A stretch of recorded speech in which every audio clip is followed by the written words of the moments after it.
I hope you don't get the sickness.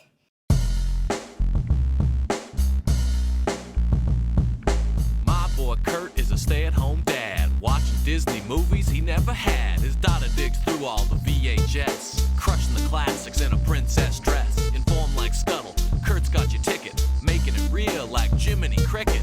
Most off the Captain Hook, but if the Tweedle dumb, he'll be taking more shots than Bambi's mom. Leaves him raised like Simba, or cracked like the beast dishes. He'll show you a whole new world, you won't need 3 wishes. Stay-at-home Disney dad.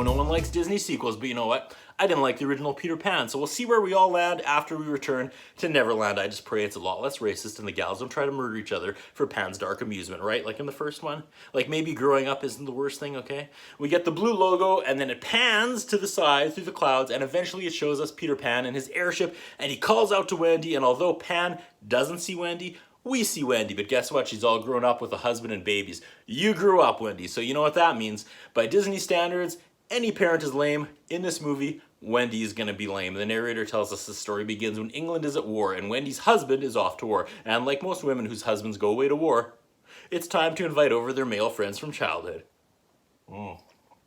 Right? Well, this writer's clearly projecting hard right out of the gates. I mean, when you start, and okay, I can't even get through that joke before they show England being bombed. We are in war. I'm trying to make an adultery joke here, Disney, and you're showing us the unflinching brutality of war. It's really taking the fun out of the moment. Like, bombshells are being dropped on the city, and this is actually horrifying by Disney standards. They're showing us what it's like to be in a city ravaged by IEDs and shrapnel. The bomb shelter's walls shake, and Wendy, knowing they could all die any second, tries to keep the kids' spirits up by telling them, well, that must be Captain Hook's airship. You know, she starts telling her kids a Peter Pan story and we get a flashback. The animation is like no other animation I've seen on any other Disney VHS release. I like it. It's better than it should be for VHS. I wonder, okay, hold on.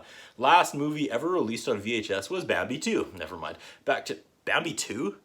Whatever. Wendy has a spunky daughter named Jane who is just Wendy now that Wendy is an adult.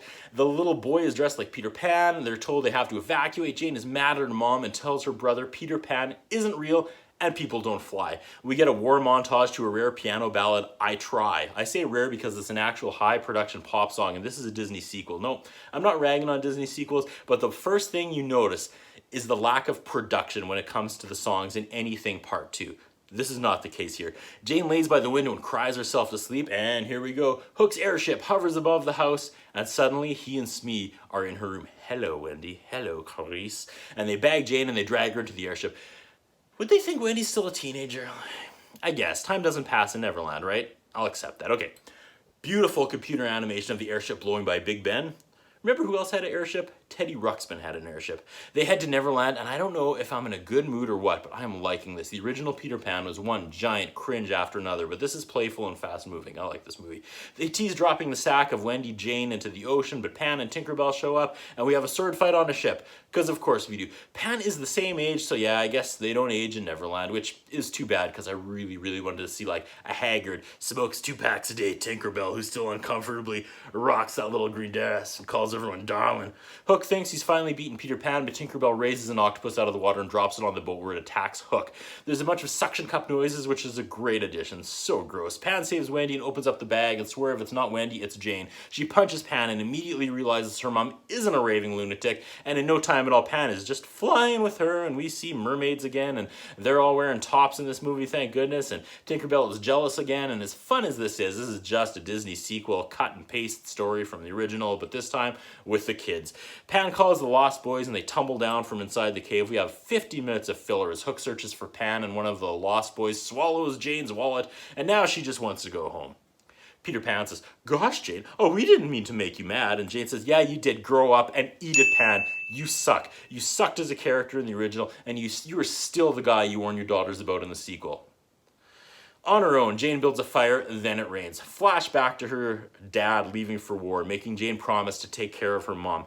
Peter Pan movies cannot find the correct tone. We transition from that serious, heart-wrenching Children of War scene into the bumbling lost boy tomfoolery. Pan wants to make Jane a lost boy, but she's a girl. This right after a montage of her dad saying goodbye as he heads out to war, and forcing her to step up and help out around the house and letting her own childhood die because war has just forced her to be an adult. And in the next scene, a lost boy gets a stalagmite stuffed into his mouth to get him to stop crying, complete with a plunger sound effect. That's a stalagmite going in my mouth. On the beach, Jane meets up with Captain Hook again. Hook talks trash about Pan, and he's not wrong. Hook offers to take her home on his ship if she helps him get the treasure from Pan. Actually, just one gold flute. In return, Hook has to swear he won't hurt Pan, and he does. She agrees. She finds Pan, and he's all, I feel bad. It'll never happen again. Your usual Peter Pan abusive relationship talk. She almost feels bad, but then says, you'll do anything? How about a treasure hunt? We pause while we get a musical number from the Lost Boys and Pan, and she is smitten with Pan again. Girl, no. She finds the treasure and the gold flute, and now it's time to choose. Does she choose Hook or Pan? Hook or Pan? She tosses the flute in the water, and yep, Pan gets to keep on being Pan. Oh my god. They sing another verse of the Lost Boy song, and one line is, you can even pull our hair. These are things that lost girls do. Regrettable. Uh-oh. Hook found the flute, and his pirates jump Pan and the Lost Boys.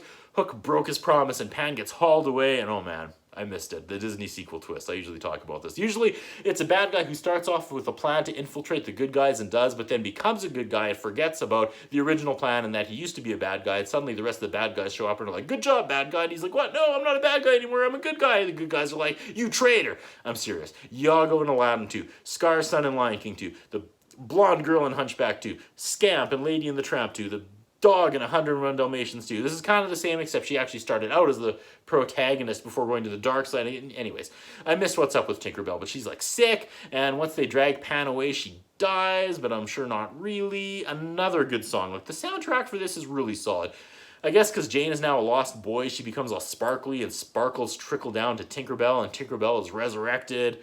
Back on the boat, the Lost Boys are tied up, and Hook says he's going to kill Pan, and then kill them. One by one. Pan says, don't let Hook see you cry, so they shuffle out of sight because they're crying. And that's funny because, you know, they're about to murder children. Jane shows up and leads the charge against Hook and his men. The Lost Boys get slingshots and start firing all the treasure off the side of the ship. So all of Hook's men panic and they dive overboard to fetch the treasure. Didn't see that coming. That was fun. All right, it's time for Jane to fight Captain Hook on the mast of the ship. Jane reveals she's now magical and flies away to Hook's surprise. She's officially a lost person. I'm not sure about the rules and advantages of being a lost person, but even in my confusion, this makes more sense than all 7 seasons of ABC's Lost. Heart bomb, come on. Pan and Jane and Tinkerbell sink his ship, and this reoccurring octopus character pulls Hook down, who ends up on a rowboat with the rest of his men, but then the octopus imagines they're all fish and chases them away. All right. The Lost Boys and Jane and Pan and Tinkerbell celebrate their victory. They all, including Jane, spit on their hands and shake. Hashtag pre-COVID-19. Pan is sad because Jane can fly home so she doesn't need him to get home. She can go home anytime on her own. If that's not an analogy for leaving an abusive relationship, I don't know what is. They say their goodbyes and Jane floats away, and here's where she wakes up, I bet. She's in the basement with some makeshift hospital and a head bandage, and it was all a dream because she's been in a coma for like 3 weeks after she was hit with some shrapnel after an IED went off near their house, and nope, but it was a dream. Jane just wakes up in her room and runs to Mom Wendy. Now she's back being a good sister to her brother again, and daughter to her mom. Wendy sticks her head out the window, and okay, this is good stuff. She goes face to face with Peter Pan again for the first time in years. This means something. He says, "You've changed." She says, "Not really," and fixes her hair. Come on! The whole family comes to the window and says goodbye to Pan, and now Wendy and her daughter Jane are both smitten with this jerk. Then Wendy's husband and Jane's dad pulls up below. He's back for more, and Pan's like, "Oh, let's go, Tinkerbell." God, the layers in this movie. We get an updated version of Do You Believe in Magic over the credits. This cover is by someone named BB Mac. Another great credit song after Do You Believe in Magic. Jonathan Brooke has a couple songs, as does They Might Be Giants. Well, heads and tails, way better than Peter Pan 1, but just don't overthink the Peter Pan character and you'll be fine. I think if they made a Peter Pan 3 in today's landscape, it would, like, you know, make it more like The Lion King. Like, even if you remain physically young, you can't escape adult responsibilities as you will mentally age. That's a fun scenario to play with.